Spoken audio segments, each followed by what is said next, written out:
Don't say hello. They don't speak English. They don't speak French. They only speak Chinese. When you have 10 people, Chinese people coming, it's very noisy, and I don't understand. But she says what really gets to her is the spitting. I had a woman, she came, and she sit down, and she, I don't know the name in English, in the floor. And you're like, wow.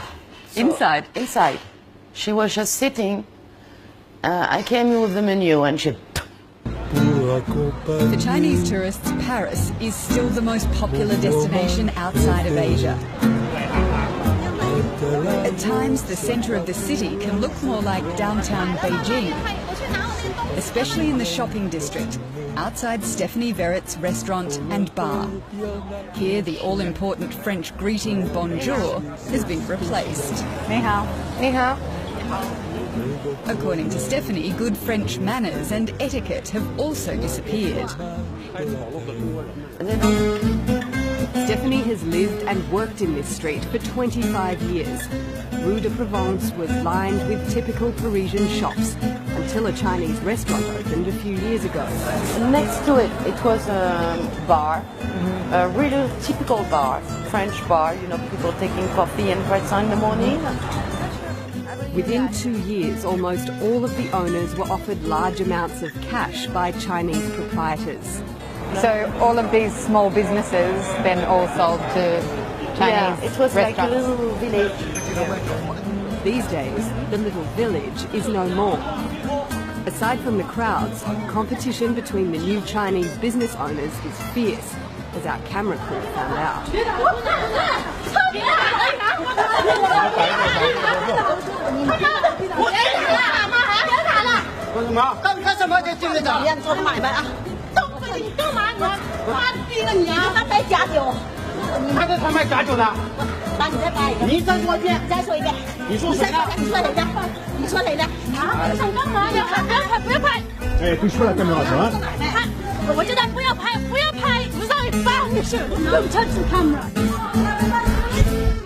Have they ever tried to buy your business? Yeah, we had some proposition, yes. What happened? I refused. We have also a guide who asked us to open for a night, but only for making Chinese food. So I don't know how to do Chinese food, so I just refused. This one? Yes. Stephanie wants to be clear she's not against Chinese tourists. She admits that business would be tough without them. Millions of Chinese tourists visited Paris last year, spending more than €1 billion, more than the Japanese or the Americans. But she says culturally, she finds the large tour groups hard to deal with. We tried to learn Chinese. We tried to be nice with them because, you know, it's not their fault. It's just two different cultures. If the guide could just take time to explain to them in the bus, don't do that. This is not normal. Watch out.